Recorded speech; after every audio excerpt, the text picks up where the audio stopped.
नमस्कार, स्वागत है आपका। आइए रुक करते हैं फटाफट खबरों की ओर।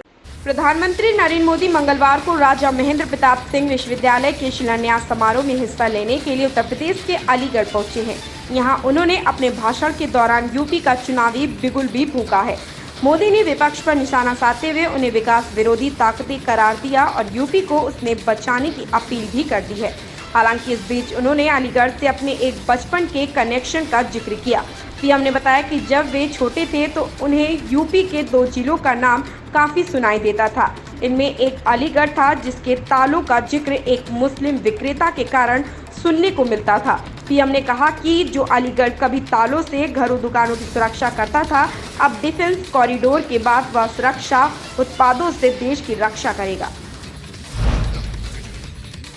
सुप्रीम कोर्ट ने जीएसटी पर अहम फैसले में केंद्र सरकार की याचिका स्वीकार करते हुए कहा, सीजीएसटी कानून के तहत वस्तु एवं सेवाओं को महज रिफंड के लिए इनपुट टैक्स क्रेडिट आईटीसी की तरह नहीं माना जा सकता। कानून के तहत रिफंड के लिए इसकी संवैधानिक पात्रता नहीं है। दिल्ली के सब्जी मंडी हादसे में मां के सामने ही उसके दोनों मासूम बेटे गिरती हुई इमारत में समा गए। अचानक धमाका हुआ और चारों ओर रेत का गुबार उठा। कुछ ही देर में वहां का नजारा बदला हुआ था। आयुषी को लगा कि शायद उसके बच्चे घर भाग गए हों। भागते भागते आयुषी घर पहुंची तो वहां दोनों बेटे नहीं पहुंचे थे। बदहवास आयुषी वापस घटनास्थल पर पहुंची तो वहां का नजारा ही बदला हुआ था। अब आयुषी को लग चुका था कि दोनों बच्चे मलबे में दब गए हैं। इसका गुमान होते ही आयुषी होश खो बैठी थी।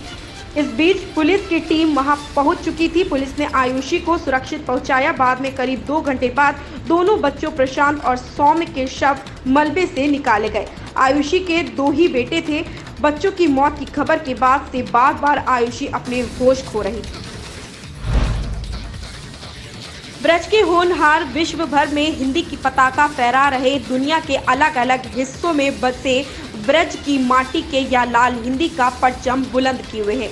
किसी ने वहां रह रहे भारतीय मूल के बच्चों को ही हिंदी पढ़ाने का बीड़ा उठा लिया तो कोई ऑनलाइन माध्यमों से हिंदी का प्रचार प्रसार कर रहा है। यूट्यूब चैनल और ब्लॉग लेखन के जरिए भी वे हिंदी का मान बढ़ा रहे और हिंदी के हम के नारे और आगे लेकर चल रहे हैं। उनके साथ वहां रह रहे कई अन्य हिंदी भाषी युवाओं का कारवां भी जुड़ता जा रहा है। फिरोजाबाद जिले में हालात सुधर नहीं रहे। सोमवार को डेंगू और वायरल फीवर से 11 मरीजों की मौत हो गई है। इनमें 9 बच्चे हैं। इससे पूर्व रविवार को 5 बच्चों ने दम तोड़ दिया था। जिले में अब मृतकों की संख्या 151 पर पहुंच चुकी है। मौत के आंकड़े के साथ मरीजों की संख्या बढ़ रही है। 24 घंटों में कराए गए एलाइजा जांच में 167 बच्चों में डेंगू की पुष्टि हुई है। राजकीय मेडिकल कॉलेज स्थित 100 शैय्या अस्पताल में मरीजों की संख्या एक बार फिर से 450 के पार पहुंच गई है। लखनऊ में प्रेस कॉन्फ्रेंस को संबोधित करते हुए सपा अध्यक्ष अखिलेश यादव ने कहा कि जो अधिकारी नक्शा निकालकर गरीबों का घर बुलडोज कर रहे हैं, सपा की सरकार आने पर उनके खिलाफ कार्रवाई होगी। उन्होंने कहा कि मुख्यमंत्री आवास का भी नक्शा नहीं है, लेकिन उसे तो नहीं गिराया गया। अयोध्या में जिन लोगों के घर गिराए गए हैं, सपा सरकार बनने पर उनकी मदद की जाएगी। मनमानी करने वाले अधिकारियों के खिलाफ कार्रवाई होगी। 100 साल से रहने वालों पर बुलडोजर चलवाने वाले भी नहीं बचेंगे। मतदान केंद्र में घुसकर मतदान प्रभावित करने और पोलिंग एजेंट से दुर्व्यवहार करने के मामले में आरोपी तत्कालीन सपा प्रत्याशी और वर्तमान कांग्रेसी नेता राज बब्बर व अन्य पर चल रहे मुकदमे पर डॉक्टर एस.एन. कालरा की गवाही हुई है।